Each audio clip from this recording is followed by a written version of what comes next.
ইমাম মালিক রাহিমাহুল্লাহ আল্লাহর কাছে বলতেন, ও দয়ার মালিক,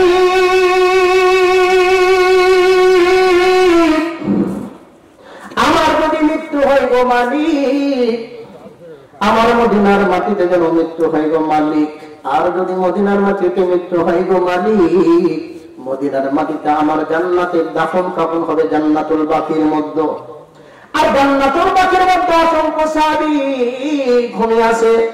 ও গো মালিক, এমন সাহাবীরা শুয়ে আছে যারা দুনিয়ার বুকে জান্নাতের সার্টিফিকেট পাইছে। আল্লাহু আকবার, আবার চিৎকার বলেন আল্লাহু আকবার। ও মালিক, ওই জান্নাতুল বাকির মধ্যে যদি আমার দাফন কাফন হয়, এখানে অসংখ্য সাহাবী যারা দুনিয়ার বুকে জান্নাতের সার্টিফিকেট পাইছে, আর এই সার্টিফিকেট ওসিলা করে জানো, ওই কবরের মাটির ওসিলা করে জানো মালিক আমার কবরের আযাব মুক্ত হয়ে যায়। আল্লাহু আকবার। এখন বলেন তো, যদি ওই মদিনার জান্নাতুল বাকির মাটির ওসিলা করে যদি এই কবরের আযাব মাফ করার চিন্তা ভাবনা থাকে, তাহলে আপনার সম্পর্ক হওয়া দরকার ছিল একজন আলিমের সঙ্গে। কথা বলেন ঠিক কিনা? কিন্তু আজকে আমরা ক্ষমতার জন্য সম্পর্কের এমন নেতা তেমন নেতা, আরে ভাই ক্ষমতা চিরস্থায়ী নয়। কথা বলেন ঠিক কিনা? ঠিক কিনা? ক্ষমতা চিরস্থায়ী একদম মনে করে করছিল ক্ষমতা আমি সারা জীবন থেকে দেবো, কিন্তু ইতিহাস জানা দরকার নব্য ভারত যারা যত ছিল আল্লাহ তাদেরকে ধ্বংস করে দিয়েছে। কথা বলেন ঠিক কিনা? এ ভাই, ইমাম মালিক রাহিমাহুল্লাহ একদিন স্বপ্ন দেখতেছেন, স্বপ্নের মাধ্যমে রাসূল হাজির। আল্লাহু আকবার। ডাক দিয়ে বলে, ও রাসূল, আপনি একটু বলে দেন আমার মৃত্যু কোথায় হবে, মৃত্যু কোন জায়গায় হবে? রাসূল কোনো কথা বলে নাই। এখন বলেন তো, আল্লাহর ওলিদের স্বপ্ন আর আমার স্বপ্ন এক? আমরা তো মাঝে মাঝে স্বপ্নের মধ্যে মুরগি চাবাই। এখন স্বপ্নের মধ্যে মুরগি চালাচ্ছে, পাশে বসে আছে, মুরগির আরো টান মারছে, হাত দিয়ে বয়ে হাতে দেওয়া হয়েছে। আমি দিদি বলেছে স্বামীকে মারলে কেন? বলে আমি তো মুরগির আম চালাচ্ছি। আর বউ জায়গা দেখে নতুন খেতে ফিরে ফিরে থাকছে। আল্লাহর ওলিদের স্বপ্ন আর আমার আপনার স্বপ্ন কি এক হবে? এক হবে? আমরা তো স্বপ্নের মাধ্যমে মুরগির আম চুলাই। মাইক করলেন, মাইক করলেন। এ ভাই, আল্লাহর ওলি ইমাম মালিক রাহিমাহুল্লাহ স্বপ্নের মাধ্যমে আমার রাসূলকে দেখছে। এখন বলেন তো, এই জামানার মধ্যে অনেক মানুষ স্বপ্নে দেখে, স্বপ্নে আল্লাহ রাসূলকে দেখছে না পীর বাবাকে দেখছে। কাকে দেখছে জানি না, সকালবেলা উঠে বলবে আমি পীর বাবাকে দেখেছি। এই জায়গায় মাজার হওয়ার দরকার আছে না নাই? আপনারা রাগ করলেন, আমি পীরের বিপক্ষে না। স্বপ্নের মাধ্যমে কাকে কি দেখছে? স্বপ্নের কথা সকালবেলা বলে দেয় আমি অমুক পীরকে দেখেছি, এখানে মাজার হওয়া দরকার।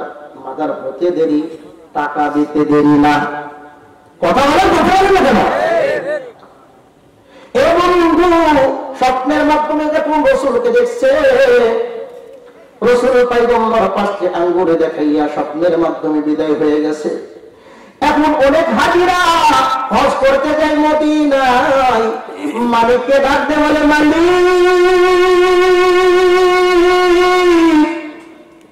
মদিনায় তো রওজা মুবারকে সালাম জানাইছি, আমাদের প্রাণের নবী মায়ার নবী, একবার কি স্বপ্নের মাধ্যমে হলো আমার নবীর চেহারা দেখতে পারো না? মনে কি আশা হয় না? মনে কি আশা হয়? ইমাম মালিক রাহিমাহুল্লাহ স্বপ্নের মাধ্যমে যখন রাসূল দেখছেন, হ্যাঁ স্বপ্নের মাধ্যমে আঙ্গুলে দেখাইয়া স্বপ্নের মাধ্যমে বিদায় হয়ে গেছেন, আল্লাহর কাছে সিজদায় পড়ে গেছেন। ও মালিক, আমার 5 দিন পর মৃত্যু হবে না, 5 বছর পর মৃত্যু হবে না, 5 ঘন্টা পর মৃত্যু হবে? এই স্বপ্নের ব্যাখ্যা খুঁজে পাচ্ছি না। সকালবেলা সাগরিককে দেখালে সাগরিক, এই জামানার মধ্যে স্বপ্নের তাবির কে দিতে পারে? ডাক্তারে হুজুর, এই জামানার মধ্যে স্বপ্নের তাবির বিশারদ একজন আছে, তিনি হলো শিরিন রাহিমাহুল্লাহ। এই বর্ণনাটা করবা, কিন্তু কে স্বপ্ন দেখছে এই স্বপ্নের কথাটা বলা যাবে না, আমার নাম বলা যাবে না, স্বপ্নের বৃত্তান্ত বলবা। আমি তো একটু আগে বললাম স্বপ্নে কাকে কে থেকেছে, পরের দিন কিন্তু বলে দেয়। এটা নিজের কি ক্রেডিট পাওয়ার জন্য, কথা বলেন ঠিক কিনা? সাকরিদকে দিয়ে পাঠাইলেন ইমাম শিরী রাহিমাহুল্লাহর কাছে, ডাকতে বললেন, হুজুর আমি একটা স্বপ্নের ব্যাখ্যা জানতে চাই। ডাকতে বললেন স্বপ্নটা কি? বললেন স্বপ্নের মাধ্যমে রাসূলকে দেখছে, রাসূলকে জিজ্ঞাসা করেছে, ওগো পয়গম্বর, ওগো পয়গম্বর, স্বপ্নের মাধ্যমে আমার মৃত্যু কখন হবে, কোন জায়গায় হবে, আপনি একটু বলে দেন। আমার পয়গম্বর কোনো কথা বলে নাই, স্বপ্নের মাধ্যমে আমার পয়গম্বর বিদায় হয়ে গেছে, স্বপ্নের তাবিরটা আমি জানতে চাই। ডাকতে বললেন, হে আল্লাহর বান্দা, এই স্বপ্নটা কে দেখেছে তুমি যদি না বলো আমি স্বপ্নের ব্যাখ্যা দিব না। ডাকতে বললেন, হুজুর আমি তো এটা বলতে পারবো না, আমার হুজুর মানা করে দিয়েছে, নিষেধ করে দিয়েছে, আপনি যে তাবিরটা বলে দেন তাহলে শুনবো, না হলে আমি চলে যাব। আল্লাহর বান্দা মাথা নিচু করে যখন সামনে থেকে আগাইতেছে, হঠাৎ করে ডাকতে বলে, আল্লাহর বান্দা শুনে নাও, শুনে নাও, এই স্বপ্নের জামানার মধ্যে একজনই দেখতে পারে, তিনি আর কেউ নয়, তিনি হলেন ইমাম মালিক রাহিমাহুল্লাহ। আল্লাহু আকবার, একটু চিৎকার করে বলেন আল্লাহু আকবার। একটু গভীর মনোযোগ লাগান, আজকে হয়তো এই মাহফিল থেকে আপনার জীবনের শেষ মাহফিল হতে পারে বান্দা, এখান থেকে হয়তো হায়াত নিয়ে যেতে পারে, আবার হায়াত রেখেও যেতে পারে, কথা বলেন ঠিক কিনা? এই মুসলমান যখন স্বপ্নে এখন বললেন ইমাম সাহেব ছিলেন রহমাতুল্লাহ আলাইহি কোথায় আর ইমাম মালিক রাহিমাহুল্লাহ কোথায়, স্বপ্নে দেখলেন উনি আর বলে দিলেন ইমাম শিরিন রাহিমাহুল্লাহ। এবার আপনারা ভালো করে জানেন, একজন আলেমের সঙ্গে আগের দিন একজন আলেমের সঙ্গে আলেমের মিল, একজন আল্লাহর ওলির সঙ্গে আল্লাহর ওলির মিল ছিল, কিন্তু আজকে এই জামানার মধ্যে আলেমদের সঙ্গে আলেমদের মিল নাই, কথা বলেন ঠিক কিনা? আজকে আলেমরা মিল না থাকার কারণে, আজকে মুসলমান না থাকার কারণে শুধু মার আর মার খাচ্ছে, কথা বলেন ঠিক কিনা? আজকে এই পণ্ডিতপুকুর বাজারে যদি একজন সিএনজিওয়ালাকে যদি আপনি একটু কথা বলেন, সব সিএনজিওয়ালা থেকে যায়, কথা বলেন ঠিক কিনা? একজন রিক্সাওয়ালাকে বললে সব রিক্সাওয়ালা প্রতিবাদ করে, একজন ঠেলাওয়ালাকে বললে একজন ঠেলাওয়ালা, সব কোনো ঠেলাওয়ালা প্রতিবাদ করে, একজন কলাওয়ালাকে বললে সমস্ত কলাওয়ালা প্রতিবাদ করে, কিন্তু আজকে মুসলমানদেরকে হত্যা করতেছে নির্বিঘ্নে, কিন্তু আমরা আজকে মুসলমান কোনো প্রতিবাদ করতে পারি না, কথা বলেন ঠিক না? আজকে আলিমদেরকে পেটাইতেছে ইসলামের কথা বলার কোনো এক জঙ্গি, কথা বলেন ঠিক কিনা? এ মুসলমান যতদিন পর্যন্ত আমরা এক হতে না পারবো ততদিন পর্যন্ত এই জামানার মধ্যে আমরা মার খাতেই থাকবো। ওই সমস্ত সম্পদ ডক্টর মিজানুর রহমান আজহারের বিরুদ্ধে কথা বলতে থাকে, আজকে আলেমদের সঙ্গে আলেমদের মিললে, কথা বলেন ঠিক কিনা? তার সাধারণ মুসলমান কেমনে এক হবে? এখন মনে করি মাদ্রাসায় পড়লে সবাই জঙ্গি হয়, কথা বলেন ঠিক কিনা? আমি রাজশাহীতে একজন বড় অফিসার বলতে, হুজুর আপনার মাদ্রাসা একটু পর্যবেক্ষণ করুন, মাদ্রাসায় নাকি কি হয়, মাদ্রাসা অনেক মাদ্রাসায় জঙ্গি হয়।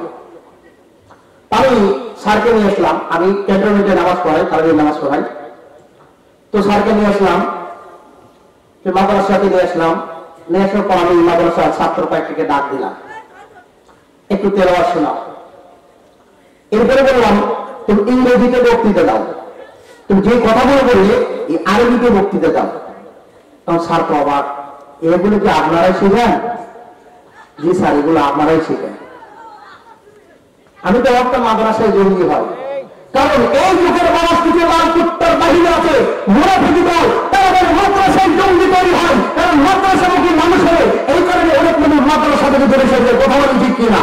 কারণ মাদ্রাসা বললে রসুলমুখী হবে, আর রসুলমুখী হলে আল্লাহমুখী হবে, আর আল্লাহমুখী হলে এই বাংলার জন্য না দুনিয়াতে কোরআনের আইন চলে হবে, কথা বলেন ঠিক কিনা?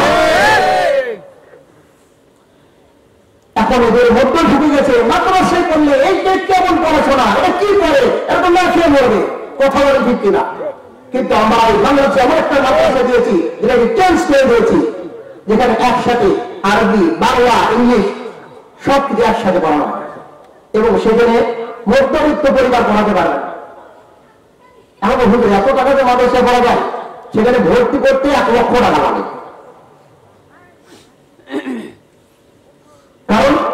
কারণ কিছু কিছু বৃত্তশীল মনে করবে মাদ্রাসায় শুধু এতিমরাই পড়ে, কিন্তু আমরা এই চেঞ্জ করে দিয়েছি বাংলাদেশে, যে বাংলাদেশে বড় লোক কোটিপতি ছেলেমেয়েরা পড়ে। আল্লাহু আকবার। এই মুসলমান ভাইরা আমার একটু গভীর মনোযোগ লাগান। ইমাম শরীফ রাহিমাহুল্লাহ যখন আল্লাহর বান্দাকে বললেন এই স্বপ্ন জামানার মধ্যে একজন দেখতে পারে, তিনি হলেন ইমাম মালিক রাহিমাহুল্লাহ। কথার পিঠে কথা মনে পড়ে যায়, এ ভাই সাহাবীদের সঙ্গে সাহাবীদের মিছিল।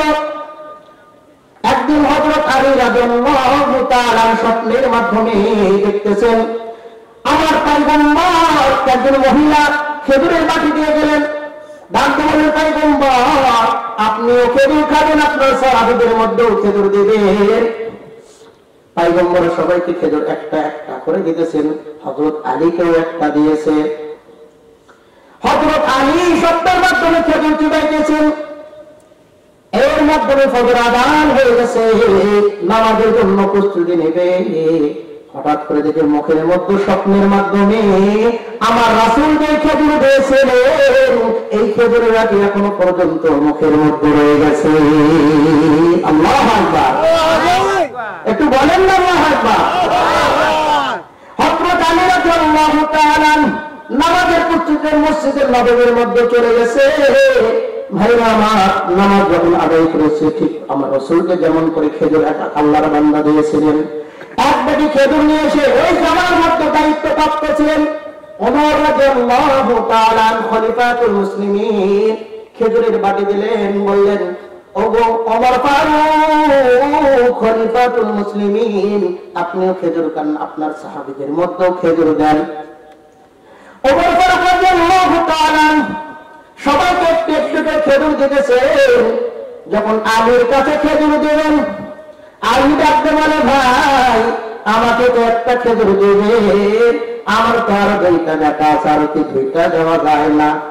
আমরা এমন করি না ভাই, আমাকে তো একটা দিচ্ছেন, আমার বাকিতে বাড়িতে ছোট্ট একটা নাতি আছে, আরো তো একটা দেওয়া যায় না, আছে না?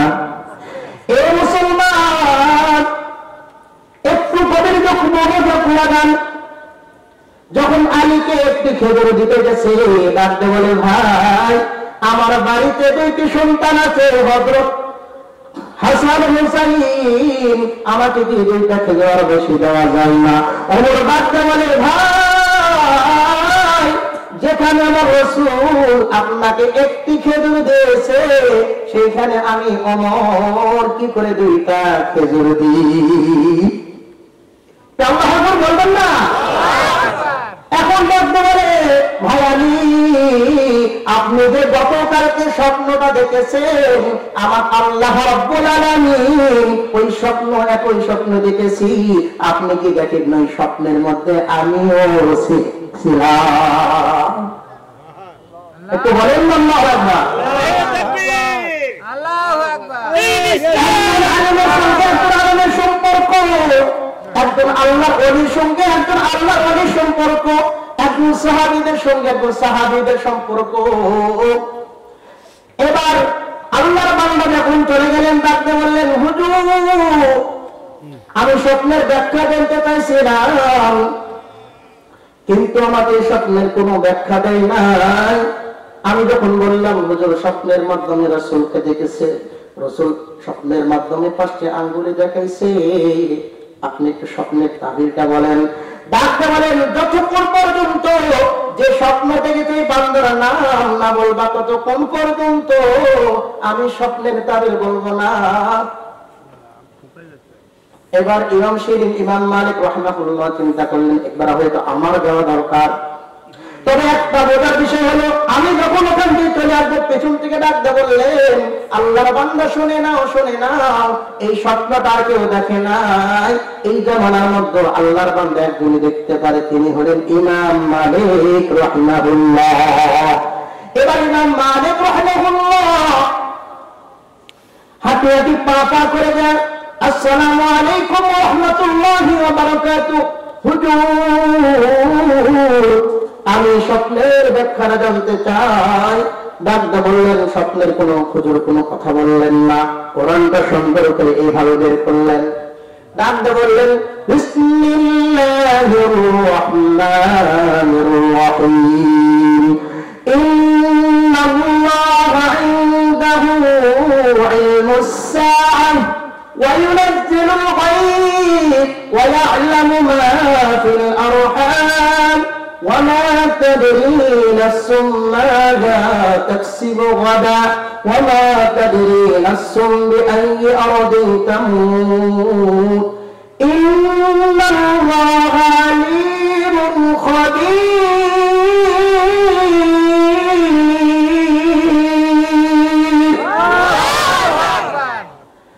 আল্লাহর বান্দা ইমাম শিরী রাহিমাহুল্লাহ যখন এই কথাটা বলে গেছে, ইমাম মালিক রাহিমাহুল্লাহ চোখ দিয়ে দরদর করে পানি পড়ে যাচ্ছে।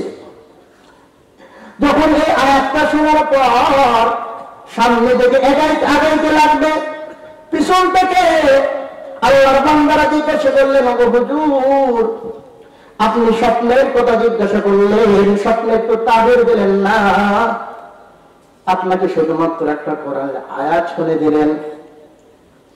ডাকতে বললেন, ও আল্লাহর বান্দারা, শুনে নাও, শুনে নাও, আল্লাহ রাব্বুল আলামিন মানুষদের ভিতরে ওয়া মা উতীতুম মিনাল ইলমি ইল্লা ক্বালিলা, মানুষদের ভিতরে আমি আল্লাহ রাব্বুল আলামিন যারা থেকে যারা পরিমাণ জ্ঞান দান করেছি, কিন্তু আমি 5টি জ্ঞান আমি কোন আল্লাহর বান্দা পয়গম্বরদের মধ্যে দেই না। এখন বলেন তো, গায়েব জানে কে? একটু বলেন না, গায়েব জানে কে? এখন অনেক বাবা আছে, ডাক বলে পানির তলে বাতি গলে বাবা কাছে নেবে না, আমার হাতে হাত রাখিলে নামাজ রোজা লাগে না। বাবা আছে না নাই? গায়েবের মালিক কে? একটু চিৎকার বলেন না, গায়েবের মালিক কে? কিন্তু এমনও কেউ আছে তারা ফুল সিরাত পার করে দেয়, কথা বলেন ঠিক কিনা? কিন্তু একটা মুড়ি হলো খুব সালাত। আশরাফ থানভী রাহমাতুল্লাহ আলাইহি তার কিতাবের মধ্যে লেখেন, তিনি তার বাবার কাছে যে বললেন, বাবা, আমি তোমার 1 বিঘা জমি দিলাম, আমাকে তুমি ফুল সিরাত পার করে দিও। পীর তো মহা খুশি, যে বাবা পীর জমি তো দিলাম, জমিটা দেখবো না? বাবার কষ্ট হচ্ছে, খারাপ হয়ে যাচ্ছে, বন্ধু হয়ে দিব। এখন গরিব চলে গেছে, জমি দিল, তো জমি না দিলে দখল করবো কি করে, তাই না? ঠিক না? তো জমি দিলে জমিটা দখল করা দরকার না, তো জমি দেখতে গেছে পীর। এখন গরিবটা ছিল খুব চালাক। এখন আমাদের কিছু কিছু আল্লাহর বান্দা আছে, আগে এই পিঠো খাতে, ওই পিঠো খাতে, আছে না? আছে না?